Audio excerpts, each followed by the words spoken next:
Good morning. I'm proud of myself today, so I want to live in this moment of remembering why I'm proud. I'm going to try to keep this video short in case I want to share it with anybody. I don't want to go on my same cycle of me, blah, blah, blah. So I'm trying to rise above that and figure out what's next for me as far as staying on the same merry-go-round. How do I evolve to the next stage of this life that I'm choosing? I mean, because at the end of the day, we're all choosing what life we want to live. Whether that's choosing inaction, that's obviously inaction is a choice, or choosing action, and I'm choosing action. I'm choosing not to avoid my husband anymore, and I want to confront our issues head on and not be afraid of him, not allow him to intimidate me, and not allow him to dominate the conversation every time I want to confront him. I honestly and truly believe that if I don't learn how to confront him, I won't know how to confront anybody. So anyways, last night Jim and I got in another argument, and it's mainly because whenever I try to bring a small thing up to him, he doesn't validate it. Instead, he digs through his bag of resentments and he throws something at me. He's really good at deflecting, and he's really good at flipping it around so that anything that I've got any issue with, he's got even more issues with something I've done a few days ago, a few weeks ago, a few years ago. Like, he's got so much in that bag of bullshit that he carries it around with him like a chip, like somebody with a chip on their shoulder. But when he's being Mr. Wonderful, he puts the bag away and he doesn't use anything against me. And I foolishly believe that we're improving and that we're growing and that we're getting through our shit.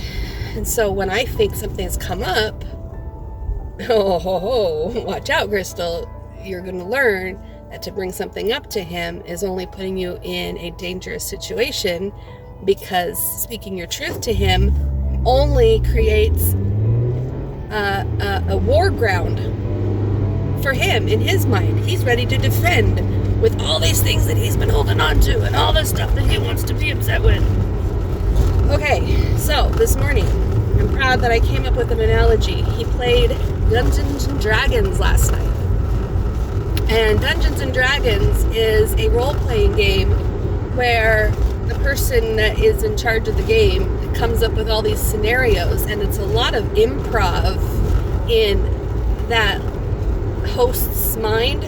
Like, he, at the drop of a hat, can imagine what each character is doing and where they're at and where they're sitting and what their specializes in magic, or what is it, their skill sets are, you know. Like, he can help create a quest and a team of these characters to fight the bad guy or whatever. I'm actually pretty involved, and a lot of geeks are very obsessed with Dungeons and Dragons, like obsessed with it. Jim is not really a geek per se, but he is one to definitely appreciate a good Dungeons and Dragons game. And he probably plays it at least once a month when things are going well and he's able to.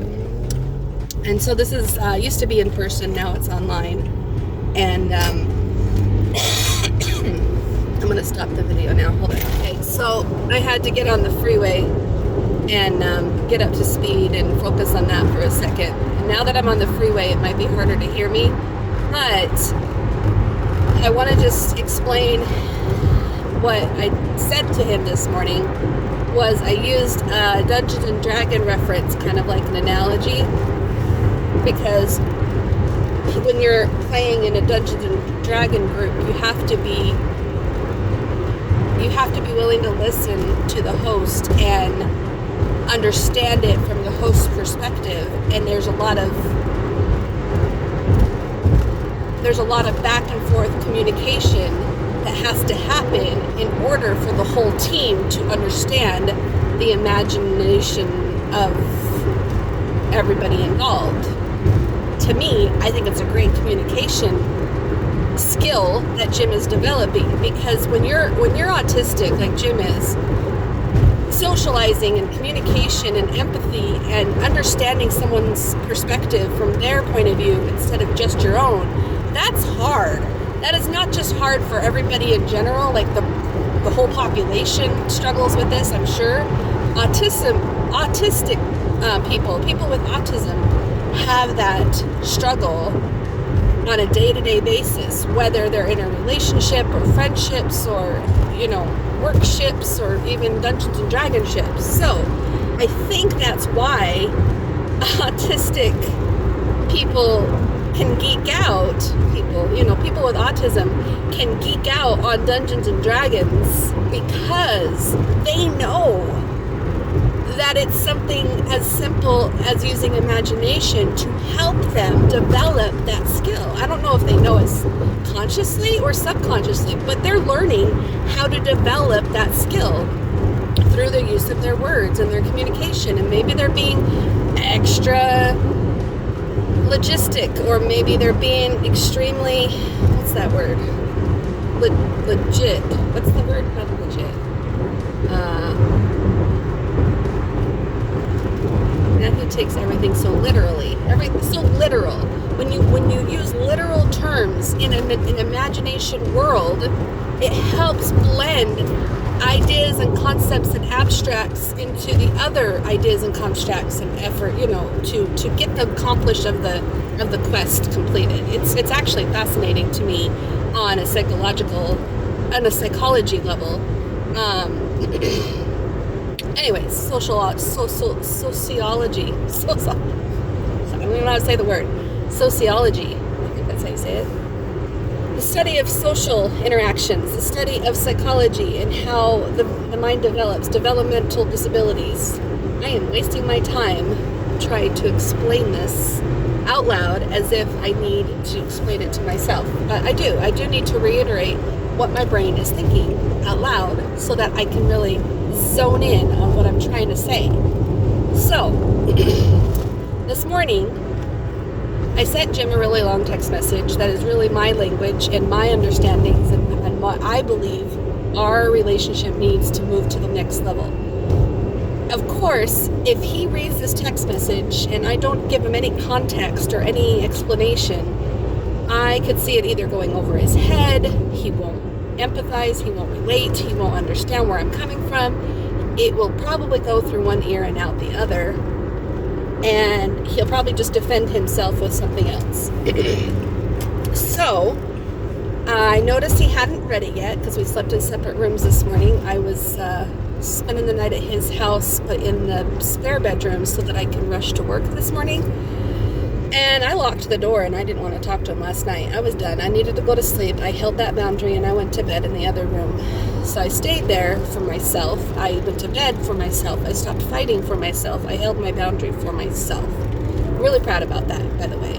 Okay, so anyways, I'm going to finish this video journal in just a second. And if I choose to share, these will be short enough to share. But I'm going to get off the freeway right now and turn left and then pick this back up. 1 second. Okay, I'm back, and I'm just going to finish this up by saying what the D&D analogy was. I crawled into his bed this morning and told him, I don't have much time, I gotta get ready, gotta go. Give him a hug and a kiss, and I said, I'm sorry for last night, I don't want to fight like that. Because I got ridiculous after he got ridiculous, after he weaponized me with all his stuff he's been saving. I got nasty back, and we keep doing that. That's our cycle. So anyways, I told him, I have a D&D analogy for you. And he's like, really waking up. He's rubbing his eyes. He was like, okay. And I said, I want you to imagine that you and I are on a quest, and we're on the same team, and we're fighting the same enemy. And whatever that enemy is, that's not important right now. But it's not important. We need to continue on this quest together, and we're going to help each other get through this. And that's the analogy of marriage in general. You don't just abandon your partner because they're struggling with mental health issues or autism issues or communication issues. Or even though my husband's been emotionally abusive and he was physically abusive once, we are choosing to fight this battle together, even though there's that abuse stuff. And I hate that I don't have another option. If I had another option, an easier way to get through this life, I probably would choose it, honestly. But Jim is my easier option. If you look at the prices of rent and how hard I had to work for 1 year to be away from him and tried to get healthy from him and tried to choose out of my marriage. I tried to choose out of my marriage time and time again, and it was just way too hard. Okay, anyways, I tell him, imagine we're on this quest together. And once in a while, I will drop something. It's not of value to me. It's not even known to me that I'm dropping it.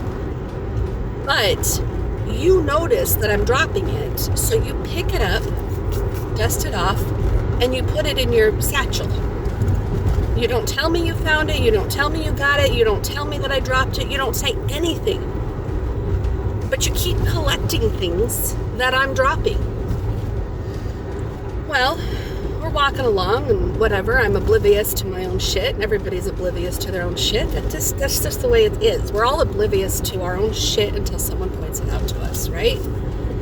I notice there's something about him that he's dropped. I want to tell him. I don't want him to get upset with me. I'm not sure how to confront him, but for the sake of our quest, I'm going to push through those fears of confrontation, and I'm going to confront him anyway. This is something I know I'm working on. This is something I know I need to do, and I take the item that he dropped in that time, in that moment. I don't hold on to it for that long before I mention it to him, and I go, hey, buddy, look at this. I want to work on this with you. This one's not okay with me. This is something I really want to talk about. And when I say drop, I mean, we don't know that we're doing these behaviors sometimes, right? So I pick this up, I comment on it, I mention it to him. I'm as gentle and as sweet as possible about it. And what does he do? He sees it as a threat, and he opens up his bag, his satchel. He opens up his satchel, and he starts throwing everything that I've ever done to him on me. Everything that I've ever dropped, anything I've ever been oblivious about, he's, last week, last month, last year, yesterday, this morning, blah, blah, blah, blah, blah. And you don't think you do that to me? And who's the hypocrite here? And you do it all the time, blah, blah, blah. And I'm like, whoa! How come you didn't confront your fear of ruining the day? That's what he says. I don't want to ruin the day by telling you about it. Hold on one second. I keep saying that these videos are going to be short, but obviously they're not that short. So he deflects, he flips it, he gaslights, he weaponizes, he takes all this shit from his bag and he throws it at me. This is not, of course I'm doing a lot more animation and a lot more words right now than I did this morning. But it's the same concept, right? I basically told him that, honey, anything that I've ever dropped, and I'm being as gentle as possible, instead of you confronting your fears about ruining the day, about ruining my mood, you sweep it under the rug only for the mountain of shit to pile up. And then you start flinging the shit at me as if it justifies your shit, as if it's okay for you to do yours because I did it way worse than you. And if I am doing something, if I am oblivious to what I'm doing, if I'm oblivious to the shit that I'm dropping, and the crap that I'm doing to him, if I really am oblivious to it, I'd like somebody to hold me accountable in a gentle way. just like I'm doing my best to confront my fears and confront him and hold him accountable to his shit in a gentle way.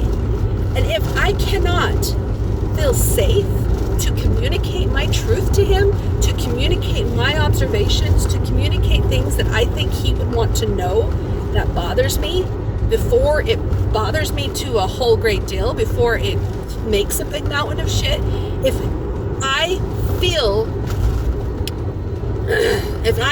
safe to communicate to him, it will only reinforce that I am safe to communicate to him.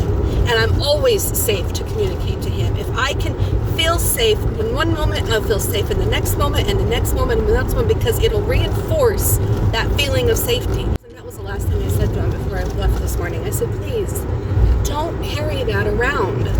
Don't hold all of that weight of everything you've ever wanted to say to me. Live in the moment with me, and let's discard it in the moment. Let's figure it out in the moment. If I do something, don't be so afraid of confrontation, of ruining the day, that you don't do it with me, that you won't tell me about it. That's not fair. It's not fighting fair. I have a fear of confronting him. He has a fear of confronting me.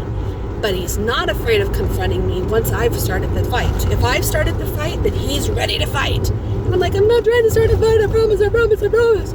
But we do need to work through things. And how do you work through things? You confront things. Does every confrontation have to be a fight? No. Especially if he could just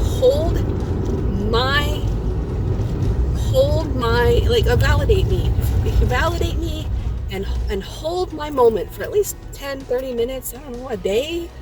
Let's talk about your shit tomorrow. You have a pile of shit you've been trying to figure out. Let's work on that tomorrow. Right now, I want to talk about this. I'm not going to put mine aside because you've got a pile bigger than mine. I've only worked through my pile because I was able to be by myself. I was able to be by myself and work through it and recognize that he's human and he's autistic and he's got a lot of good qualities, so I better just I let go so much, but he doesn't let go of anything. He holds on to everything. He's such a resentful, angry, bitter person when somebody tells him what's up. Otherwise, if everyone's happy with him, then he's happy with everybody. That's not the way to live. That's not authentic. So I'm trying to move myself into an authentic experience, whether it's be with Jim or with friends or with some other new guy. I want to move into an authentic experience. And if I can't learn how to confront my husband, whether he turns into an ex-husband, I will never learn it. So I'm learning it now. I'm learning it in the deep thick of it. And now I'm almost at my 5-minute mark, so I'm going to close this up. Talk to you later. Thank you so much for listening to me babble. Love you all.